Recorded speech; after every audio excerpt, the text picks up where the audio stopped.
Hey everyone, First T here. Thanks for checking out this YouTube channel.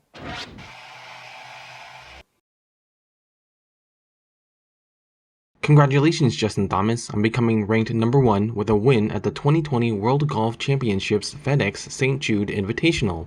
Here's his post-win virtual press conference interview. To welcome 2020 World Golf Championships FedEx St. Jude Invitational champion Justin Thomas to the interview room. Justin, this is your second World Golf Championships victory, third win of the season against a packed leaderboard. Just some comments about today.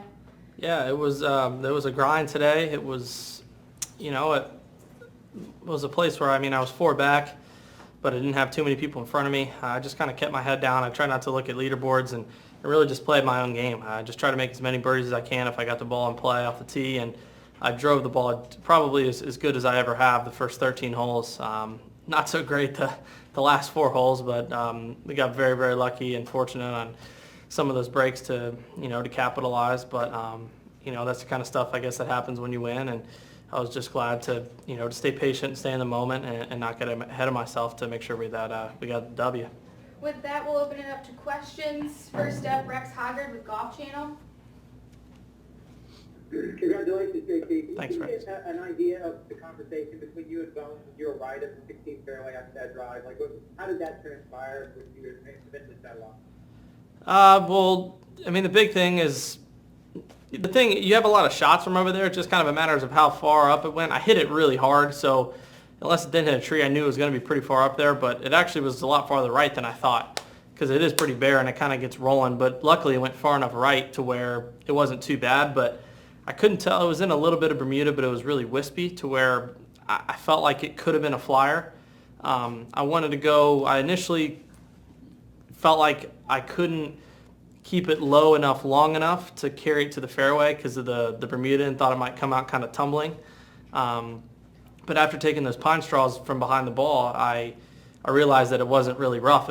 I could get pretty clean on the ball, and I didn't think I could go over and get it all the way up somewhere around the green, and I felt like I could hit kind of a little low burning 4-iron. The main thing I had to do was carry that cross bunker.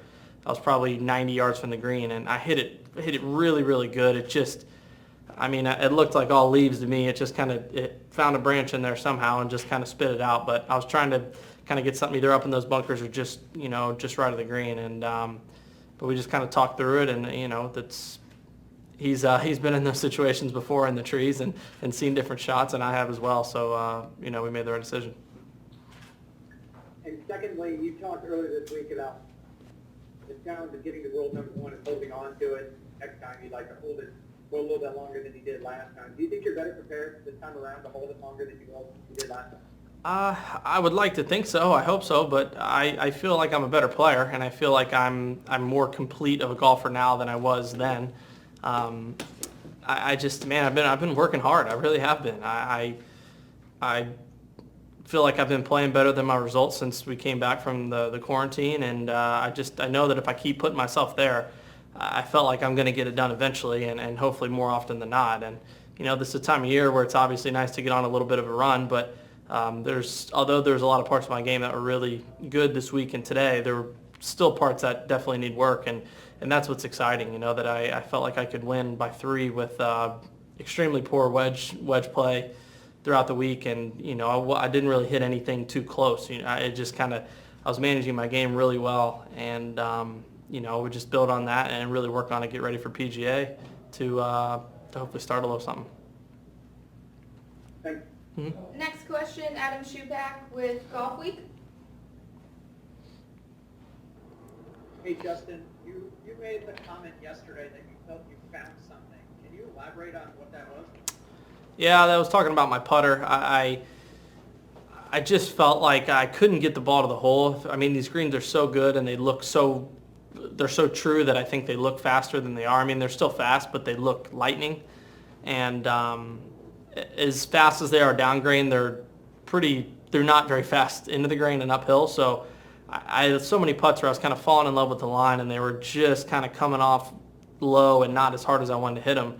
The first 2-3 days, if I would have had the correct speed that I intended on some putts, I would have made 10, 12 more putts, and that was frustrating because I was putting well, but I just had really, really poor speed control, which I did a little bit randomly from time to time today. But I just tried to speed up my stroke a little bit and just kind of trust my instincts. I had a hard time reading the greens the first couple of days or the first 2 days, and I just tried to take a look at it from behind, go underneath where the slope was, and really just whatever my first instinct was and what I first thought it was, just go and don't overread it. Yeah, one more, if you don't mind. I'd asked you about playing the week before a major championship, maybe a month or so ago, and you said you felt that being in contention takes so much out of you. How do you feel about it now? I mean, it sure feels a lot better than if I would have been a second, that's for sure. But no, I'm fortunate to where I'll be able to get in, pretty late tonight, but I'll have tomorrow, and it's a course I've never seen before, so I'm going to need to map out how I'm going to take these practice days. I'm going to need to get my rest, but I also need to learn the course, and I need to work on a couple things in my game. But I think not having fans, it's you don't quite have as much adrenaline, doesn't take as much out of you. I mean, I'm still pretty tired at the moment. I'm sure I will be later, but this is why I train and why I try to get my body in the best shape possible and mentally as well. So going into next week, hopefully I'll be feeling good. Thank you. Yeah. Next question, Sean Martin with PGAtour.com. Hey, Justin, you talked to Amanda about the kind of pride of coming back today to win. What did coming back mean to you, and why was that important, and what did you learn from the work day specifically? It meant a lot because it's something that I hadn't really done. I mean, I did it in Malaysia, I think in 16. I was 4 back going into the final round. And I remember that day kind of being just at ease and just not worried about Anirban and not worried about other guys that were ahead of me. And I just was strictly just trying to make as many birdies as I could because I can't control what everybody else does. And that's what I tried to do today. I didn't look at a leaderboard until I just stared right into one on 13T. And I felt like I kind of got in the zone out there and I wasn't worried about what everybody else was doing. And that is the nice part about not having fans. There were no roars, there were no anything I could think about other than me just executing every shot the best that I could. And I think that's something that helped today. And in terms of learning from workday, I just didn't get ahead of myself anytime this last 1, 2, 3 holes where I felt like my mind was kind of wandering and maybe thinking about winning. I basically just told myself to shut up and figure out what you're doing because it's, I could lose that tournament just as easily as I won it today. And I was really, really proud of myself to stay in the moment and get it done. And where does the break on 15 rank in your career? It ranks up there, but there's plenty of things that happen over the course of a long career, and I got some pretty good ones at the PGA when I won, but kind of like I said, that's the stuff that happens when you win. Very rarely does stuff like that happen and you don't win, and I'm just glad it did. I know that. Thank you. Mm-hmm. Next question, Teresa Walker with Associated Press. Justin, how good does it feel, though, with your 13th title to put yourself behind names like Tiger and Jack to be at that number so young?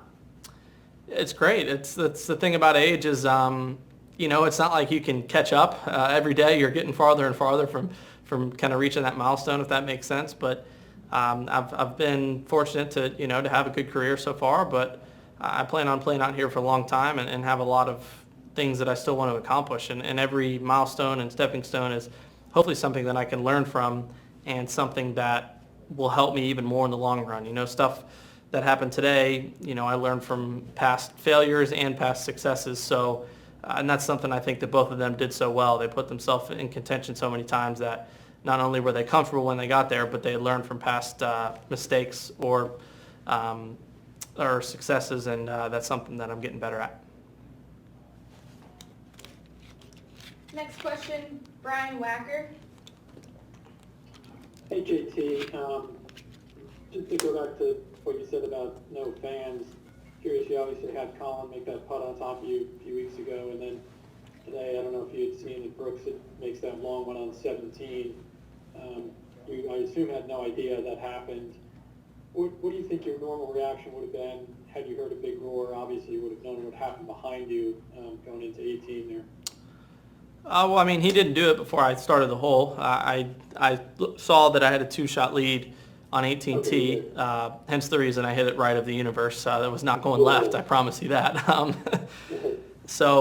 But I mean, when I had my second shot, or when I was looking at it, I heard that, because there were people over in their backyards, and I heard, I mean, the roar for as many people as there were, relatively speaking. So I had a pretty good idea that's what it was, and I happened to be walking back getting a yardage when it happened, and I looked at the scoreboard and saw that he did make birdie. So I'm like, all right, well, this just got even harder, and I really need to make sure I make a par here. And I from where I I played that hole as safe, because that's really all I had, and executed well, so that was nice. Just a quick follow-up. You've talked about sort of winning the way you did coming from behind. How important, I guess, was a victory like this, particularly given quality of field, so forth, and circumstances and so on? Yeah, it's great. I mean, any victory is a huge accomplishment on the PGA Tour. I mean, it's not something I take lightly or take for granted. I mean, I like I said earlier, I mean, I've been working really hard to continue to try to get myself in a spot to win tournaments, and no, I mean, it's fun. Even out there with no fans today, it's like coming down those last 3 holes. I mean, it's fun having the juices, and it's fun having that the 3-footers that I had on 16 and 17 and feeling nervous over them. That's something that you don't feel when you're in 20th and 30th, 40th place, and it's fun getting myself in those moments. Next question, Adam Shupak, Golf Week.